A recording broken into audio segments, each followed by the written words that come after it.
भगवती वासुदेवाय।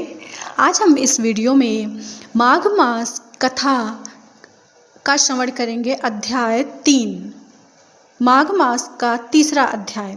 तो चलिए वीडियो को स्टार्ट करते हैं।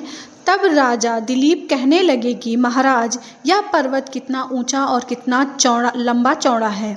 तब वशिष्ठ जी कहने लगे कि 36 योजन, 1 योजन 4 कोस का होता है। ऊंचा ऊपर चोटी से 10 योजन चौड़ा और नीचे 16 योजन चौड़ा है, जो हरि चंदन, आम, मदार, देवदारू और अर्जुन के वृक्षों से सुशोभित है।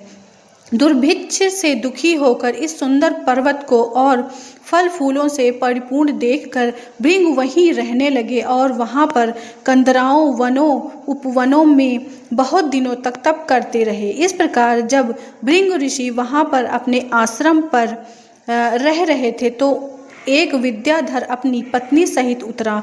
वह अत्यंत दुखी थे। उन्होंने भृंग ऋषि को प्रणाम किया और ऋषि ने बड़े मीठे स्वर में उनसे कहा कि हे विद्याधर, तुम बड़े दुखी दिखाई देते हो, इसका क्या कारण है? तब विद्याधर कहने लगा कि महाराज, पुण्य के फल को पाकर, स्वर्ग पाकर और देवतुल्य शरीर पाकर भी मेरा मुख व्याघ्र जैसे है। यही कारण मेरे दुख और अशांति का है।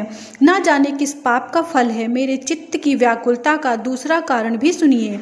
यह मेरी पत्नी अति रूपवती, मीठा वचन बोलने वाली, नाचने गाने की कला में अति प्रवीण, शुद्ध चित्त वाली, 7 सुरों वाली, वीणा को बजाने वाली, जिसने अपने कंठ से गाकर नारद जी को प्रसन्न किया है।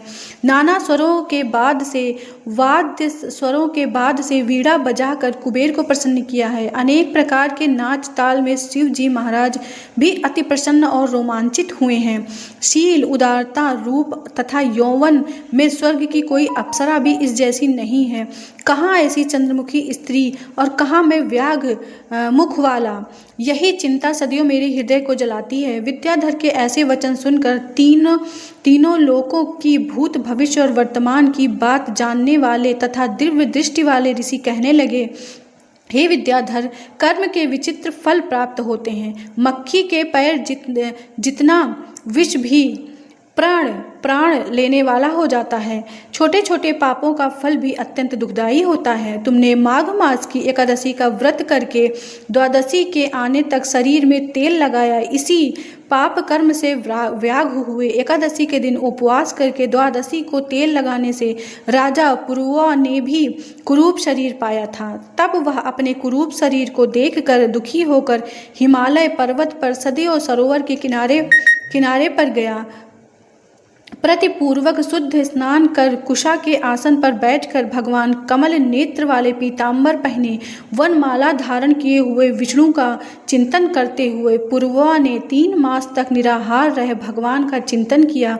इस प्रकार 7 के जन्मों में प्रसन्न होने वाले भगवान राजा के 3 महीने के तप से ही अति प्रसन्न हो गए तथा माघ की शुक्ल पक्ष की एकादशी को की प्रसन्न होकर भगवान ने अपने शंख के जल से राजा को पवित्र किया।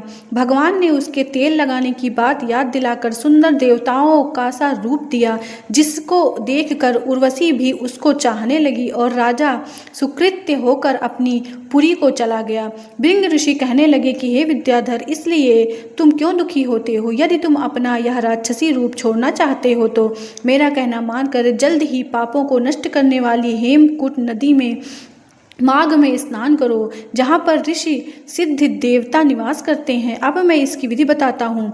तुम्हारे भाग्य से माघ मास आज के 5वें दिन ही आने वाला है। पौष शुक्ला एकादशी से इस व्रत को आरंभ करो। भूमि में सोना, जितेंद्रिय रहना, दिन में 3 समय स्नान करके महीना भर तक निराहार रहो। सब भोगों का त्याग कर तीनों समय शिव जी का स्तोत्र मंत्रों का पूजन करोगे तो तुम्हारा मुख कामदेव के समान हो जाएगा और देवता भी तुम्हारा मुख देखकर चकित हो जाएंगे। तुम अपनी पत्नी के साथ सुखपूर्वक क्रीड़ा करोगे। माघ मास के प्रभाव को जानकर सदा माघ में स्नान करो। पाप और दरिद्रता से बचने के लिए मनुष्य को सदा यत्न से माघ मास में स्नान करना चाहिए। यह स्नान सदा सदा सब दोनों दानों और यज्ञों के फल को देने वाला है और पापों का क्षय होता है। वशिष्ठ कहते हैं कि हे राजा दिलीप की यह कथा भृंग जी ने विद्याधर को सुनाई। माघ स्नान योगों से भी बढ़कर यज्ञ और यज्ञों से बढ़कर गर्जना करता है। पुष्कर, कुरुक्षेत्र, ब्रह्मवर्त, काशी, प्रयाग, गंगा सागर जैसे संगमों में मनुष्य को जो फल 10 वर्ष में मिलता है, उतना ही फल माघ मास में स्नान करने से 3 दिन में मनुष्य को मिलता है। इसमें संशय नहीं है कि चिरकाल तक स्वर्ग में रहने की इच्छा करने वाले मनुष्य को सदा यत्न से माघ मास में स्नान करना चाहिए। आयु, आरोग्य, धन, रूप, कल्याण और गुण प्राप्त करने वालों को माघ मास का स्नान कभी नहीं छोड़ना चाहिए। स्नान करने वाला इस लोक और तथा परलोक में सदा सुख पाता है। वशिष्ठ जी कहते हैं कि हे दिलीप, भृंग जी के यह वचन सुनकर वह विद्याधर अपनी स्त्री सहित उसी स्थान पर पर्वत के झरने में माघ मास का स्नान करता रहा और उसके प्रभाव से उसका मुख देव सदृश हो गया और वह पाणिग्रीव पर्वत पर आनंद से रहने लगा।